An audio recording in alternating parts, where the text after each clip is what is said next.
But here we see David say, God, what's up? And God answers and says, there's this sin, go deal with it. Here we see the dealing with it. Verse 3, David said to the Gibeonites, he goes over to the offended party. He goes over to the survivors of Saul's genocide and says, what shall I do for you? How shall I make atonement that you may bless the heritage of the Lord? I'm going to use the word atonement a few different times, but just to point out what it means. It means peace between warring parties. So he says, we've sinned against you. Sin has broken the relationship between us and you. What can I do to make it right? Even the word atonement, at one. So as people torn in two, atonement is the act of them coming back together, being at one once again. Saul's the one that's responsible, but remember, he died back in chapter 31 of the previous book. He's been dead for, they say, about 30 years at this point, possibly.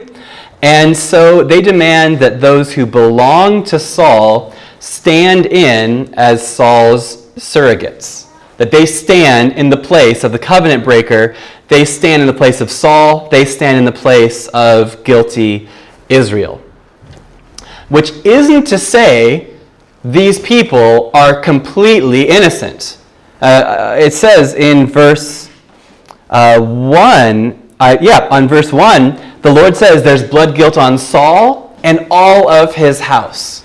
So does this mean that these people were completely unaware of what was going on? Perhaps that they weren't even having anything to do with it? Maybe not. We see that these people, it says there's blood guilt on the house of Saul. We see that Saul was a big proponent of bring your son to work day. He always had relatives with him as he was committing some of his good acts and a lot of his bad acts. He had an entourage of family members with him. Maybe they were the ones that benefited. Maybe they did land grabs. Maybe they got the land that was taken from them. We don't know. But so are these innocent victims? Possibly. Possibly not. We can discuss it afterwards. But they stand in as surrogates or as a representative of Saul and of the guilty nation. And it says that they die. Saul's sin that he committed, it reminds me, and the first time I read through this, first time recently that I read through this, it just made me think of the sin of Adam and how the New Testament understands that when Adam disobeys, when Adam sins there in the garden, that sin, Romans chapter 5 said, is imputed to all of his descendants. That Adam sinned and dies. And so all of us, we sin, and the wages of sin is death. And so here we see this head of a family and those sins impacting those that are in his family. But here I stand as a preacher before you, my first Sunday back, and this is my text. And as I was in California looking at brown grass everywhere, when I had a few extra minutes, I'd read the next passage, just kind of just be mulling it over in my mind. I've actually had a bit more time to think about this passage than I have to do about my regular week in, week out preaching.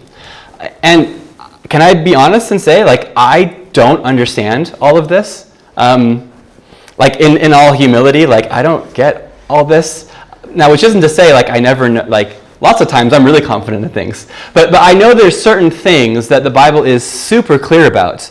But in this, I still have some questions. This is an unusual passage. It's terrible, it's gory, it's gruesome. But I think what we're supposed to do maybe isn't to figure out how to put it in categories or how it fits into a systematic theology, but it's maybe just to say that atonement was made here. That these two nations that were at odds with each other were brought together. They were at one. Atonement was made. And it was ugly, and it was brutal, it was cruel, but at the end we see that there is atonement that was made.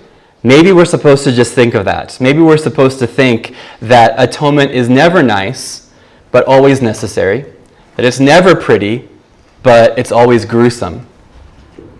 And the message of the Bible is that for a sinner to be made right to a holy God is not going to be a cakewalk or a walk in the park or slice of cake, whatever I'm mixing analogies. but that it's always going to be work that is gross. Whether it's us paying for our own sins, which we cannot, or whether it's someone else being a surrogate, someone else standing in our place, standing on behalf of the covenant breaker, standing on behalf of the guilty people, and paying the penalty that they owed.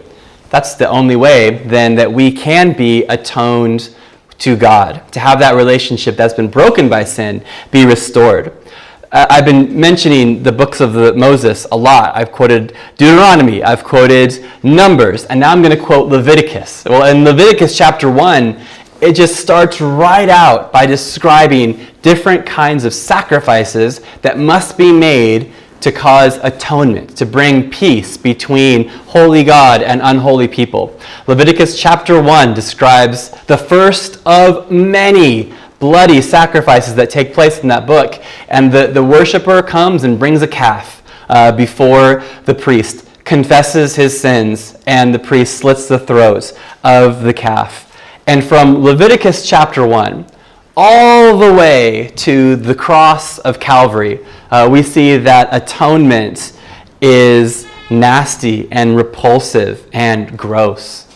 And as Dylan said, I think 2 weeks ago, God is not PG. Like there's some crazy, intense stuff in there that our sin is gross and that it can't be paid for with silver or gold. The Apostle Peter says in his letter that we have not been redeemed with corruptible things like silver or gold from the sinful ways we've inherited from our fathers, but with the precious blood of Christ. And so here we see silver or gold is not going to cut it, but there must be this substitutionary sacrifice. So, as one other author says, atonement is drippy, bloody, smelly business. The stench of death hangs heavy wherever the wrath of God has been quenched.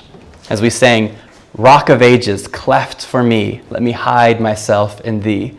Such poetic language to describe Christ being torn apart so that we can be covered in the righteousness of another.